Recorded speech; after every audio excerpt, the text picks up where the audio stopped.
You have to talk about it. And it's also reframing a mindset.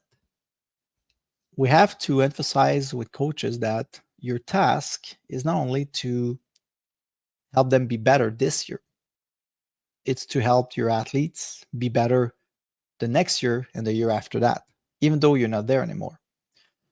Give you an easy example. A lot of skills take more than a year to really master in order to really use it effectively in competition.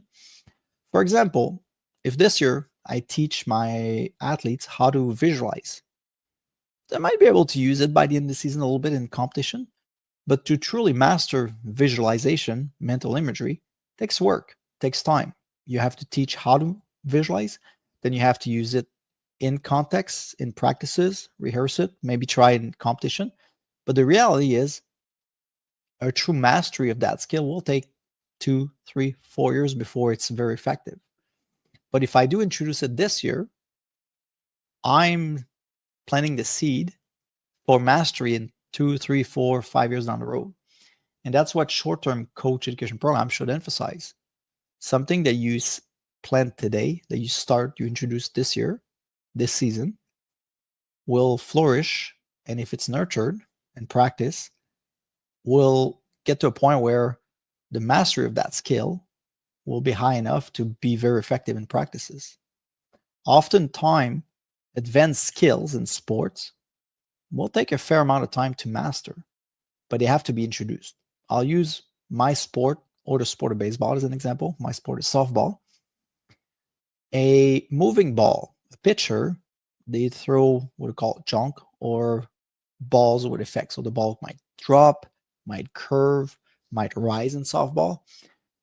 But in order to really truly master these moving pitches, it takes a few years. I might introduce the spin and the release when they're 12 years old, but before they can truly have an effective weapon in their toolbox that they can use, a very effective, consistent moving ball, like a drop ball, a curve ball, it may take 2 to 3 years to really master it. It might work a little bit early on, but to truly have mastery, you got to think a few years down the road, but you got to start at some point. And that's the one thing that needs to be emphasized, along with what are the needs of the kids at that age. If they're 10 years old, you got to work on the different coordination skills, flexibility, balance, and those motor skills.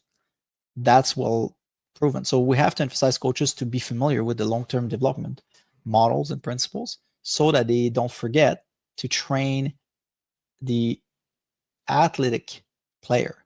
What I mean by that is not just teach them how to be a good player in the sport, but to know also how to move well, to be more physically literate. Physical literacy is about learning how to move properly. So coaches, in a way, also play the role of physical education teachers with developing athletes until they're 14 or 15. So that's an important concept to cover also in coach education program.